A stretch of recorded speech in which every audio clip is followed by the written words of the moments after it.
एक राजनीतिक पार्टी जिसने पूरे विश्व की सबसे बड़ी कार्यकर्ताओं वाली पार्टी होने का सेहरा अपने सर पर सजा लिया, उसकी शुरुआत सिर्फ 2 सांसदों से हुई थी। एक ऐसा देश जिस देश पे राज करने का सपना सिर्फ वही देख सकता था जिसके साथ समाज के हर तबके का साथ हो।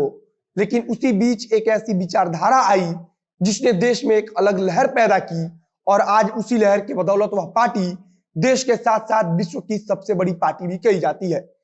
जिस लहर को हिंदू राष्ट्रवाद का नाम देकर पैदा किया गया था, आज वह इतना विशाल हो चुका है कि उसके सामने देश की सबसे बड़ी पुरानी पार्टी की हालत भी खराब है। एक ऐसी पार्टी, एक ऐसी विचारधारा जो आज देश की अधिकतम आजादी पर शासन कर रही है।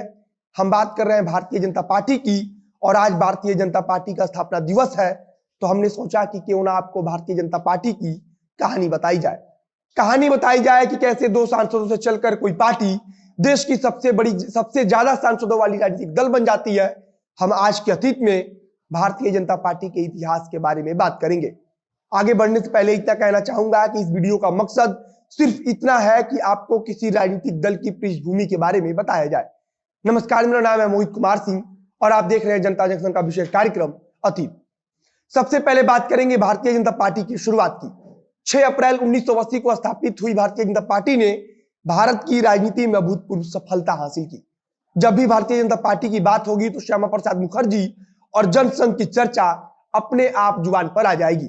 भले ही भारतीय जनता पार्टी का इतिहास 1980 से शुरू होता हो, लेकिन इस विचारधारा को देश के कोने कोने में पहुंचाने वाली राष्ट्रीय स्वयंसेवक संघ और भारतीय जनसंघ इसके सालों पहले से देश में सक्रिय रूप से लगातार काम कर रही थी। 1980 में जब भारतीय जनता पार्टी नाम का कोई दल अस्तित्व में आया, तब उसकी कमान पूर्व प्रधानमंत्री अटल बिहारी वाजपेयी के हाथ में दी गई। लेकिन जल्द ही पार्टी की कमान उस समय के कट्टर हिंदू नेता और हिंदू राष्ट्रवाद की खुलकर राजनीति करने वाले लाल कृष्ण आडवाणी के हाथों में थमा दी गई। पहली बार साल 1984 में भारतीय जनता पार्टी लोकसभा के चुनाव में उतरी, लेकिन उस चुनाव में उसे कोई सम्मानजनक सीट भी हासिल नहीं हो सका था। भारतीय जनता पार्टी अपने पहले चुनाव में मात्र 2 सीटों पर सिमट गई थी, लेकिन अब पार्टी की कमान एक ऐसे नेता के हाथों में जाने वाली थी जो अपने भाषण और विचारधारा से पार्टी के हाल को बदलने वाले थे।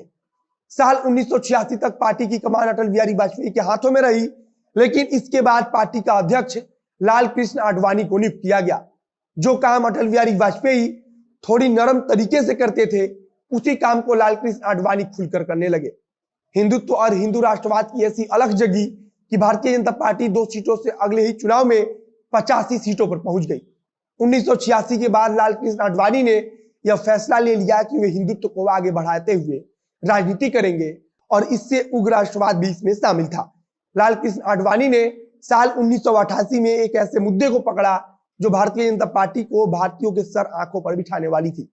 साल 1988 में भारतीय जनता पार्टी में अयोध्या के राम मंदिर को अपने एजेंडे में खुलकर शामिल कर लिया गया, और फिर इसके अगले साल जो 1989 का चुनाव हुआ, तो एक ऐसा नया इतिहास बना। जो पार्टी पिछले चुनाव में 2 सीट जीती थी, उसने 85 सीटों पर अपने जीत का परचम लहराया, और इसी के साथ कांग्रेस पार्टी को भी अपने भविष्य की चिंता होने लगी। इस जीत के बाद भारतीय जनता पार्टी ने राम मंदिर के मुद्दे को एक राष्ट्रव्यापी अभियान बना दिया, और फिर देश के कोने कोने से और खासकर हिंदी पट्टी वाले क्षेत्रों से ऐसा समर्थन मिला कि भारतीय जनता पार्टी 1991 के लोकसभा चुनाव में 85 से बढ़कर 120 सीट पर पहुंच गई। भारतीय जनता पार्टी सरकार बनाने में तो कामयाब नहीं हुई, लेकिन देश की राजनीति में अपनी धमाकेदार वजूद का एहसास करा दिया। वैसे भारतीय जनता पार्टी 1989 में ही देश की दूसरी सबसे बड़ी पार्टी बन गई थी, लेकिन 1991 के लोकसभा चुनाव में भारतीय जनता पार्टी और अधिक मजबूत स्थिति में आ गई। इसके बाद से थोड़ी सी डगर और कठिन हुई, लेकिन साल 1998 में पहली बार भारतीय जनता पार्टी देश की सत्ता में काबिज होने में कामयाब हो गई। अटल बिहारी वाजपेयी के रूप में देश को पहला भाजपाई प्रधानमंत्री मिला। सरकार तो 13 महीने ही चली, लेकिन इसके बाद फिर चुनाव हुए और तब भारतीय जनता पार्टी फिर से सत्ता में आई। इस बार अटल बिहारी वाजपेयी ने कुल 5 सालों तक सरकार चलाया। इसके बाद से बीच का 10 साल भारतीय जनता पार्टी के लिहाज से इतना अच्छा नहीं रहा, लेकिन फिर 2014 में नरेंद्र मोदी के रूप में एक नया चेहरा मिला, जिसे विकास के नाम पर, हिंदुत्व के नाम पर और राष्ट्रवाद के नाम पर खूब वोट मिले। 2014 से लेकर आज 2021 तक भारतीय जनता पार्टी देश में कहीं भी कमजोर होती हुई नजर नहीं आ रही है।